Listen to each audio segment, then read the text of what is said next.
जब आप मुख्यमंत्री होते हैं तो आप अल्टीमेटली जो स्कीम बनाना चाहते हैं, बनाने के लिए तो किसी अपने आईएएस ऑफिसर को कहोगे ना, और वो आईएएस ऑफिसर मेजोरिटी में वही मनुवादी लोग हैं।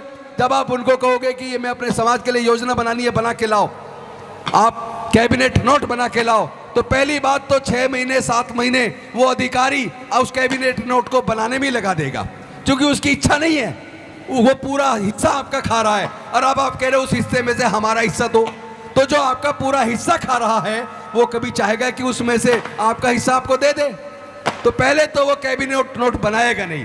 और अगर मुख्यमंत्री उसको बुला के डांट मारता है, पूछता क्यों नहीं बना, कहता जी बन रहा, तैयार हो रहा है, बस अगले हफ्ते कर देंगे। अब चूंकि जब मुख्यमंत्री होता है उसको बहुत सारे काम करने होते हैं, वो इतना व्यस्त होता है, उसको दोबारा याद आएगा 3 महीने बाद कि यार उस कैबिनेट नोट का क्या हुआ। पता लगा 9 महीने निकल गए लेकिन कैबिनेट नोट तैयार नहीं हुआ। फिर अफसर को डांट पड़ेगी, वो डांट तो खा लेगा लेकिन आपका कैबिनेट नोट बनाने में 1 साल लगा देगा।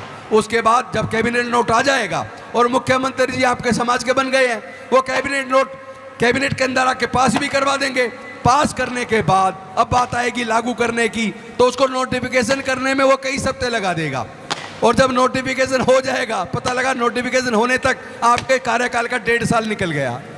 उसके बाद क्या होगा, आप कहेंगे अब लागू करो, तो लागू करने से पहले अपने किसी आदमी से वो एक public inter litigation high court या सुप्रीम कोर्ट में डलवा देगा। वहां मनुवादी जज बैठा है, वो उसको सुनते ही तुरंत स्टे कर देगा।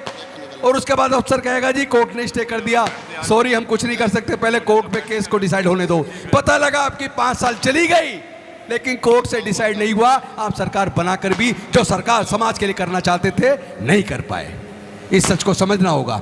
केवल सत्ता पाने से नहीं चलेगा, हमें सर्वोच्च न्यायालय उच्च न्यायालयों के अंदर अपनी जनसंख्या के हिसाब से SC ST OBC माइनॉरिटी के जज चाहिए।